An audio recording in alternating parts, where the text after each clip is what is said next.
लगाए फेरन लवली, काबर लगाए फेरन लवली, तुरला जलाए ये टूरी पगली, तुरला जलाए ये टूरी पगली, तुरला जलाए ये टूरी पगली, तुरला जलाए ये टूरी पगली।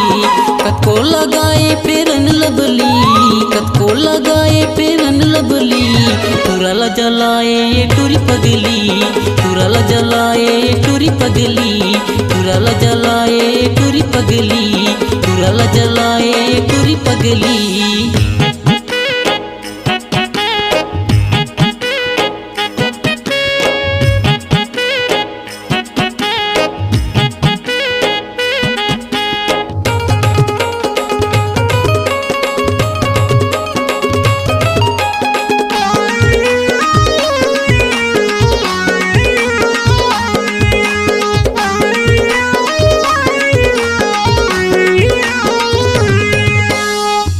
लगाए ते पाउडर लगाए, लगाए ते महंगा क्रीम वो, फेरन लवली लगाए ते टूरी हो गए ते कम सीन वो, फेरन लवली लगाए ते गोरी हो गए ते कम सीन वो, फेरन लवली लगाए ते गोरी हो गए ते कम सीन वो। काबर लगाए फेरन लवली, काबर लगाए फेरन लवली, तुरला जलाए टूरी पगली, तुरला जलाए टूरी पगली।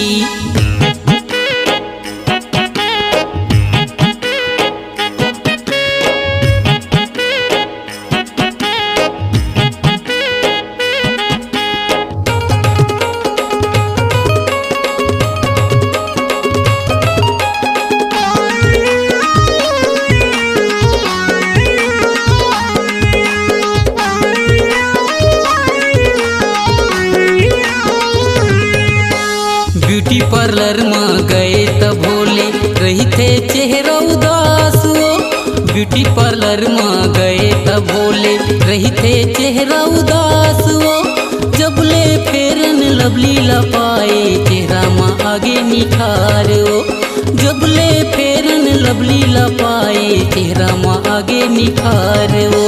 काबर लगाए फेरन लवली, काबर लगाए फेरन लवली, तुरला जलाए टूरी पगली, तुरला जलाए टूरी पगली, तुरला जलाए टूरी पगली, तुरला जलाए टूरी पगली। कतको लगाए फेरन लवली, कतको लगाए फेरन लवली, तुरला जलाए टूरी पगली, तुरला जलाए टूरी पगली, तुरला जलाए टूरी पगली, तुरला जलाए टूरी पगली, तुरला जलाए टूरी पगली, लक्ष्मी ला जलाए टूरी पगली, तुरला जलाए टूरी पगली, तुरला जलाए टूरी पगली। आपकी आवाज ही आपकी पहचान है।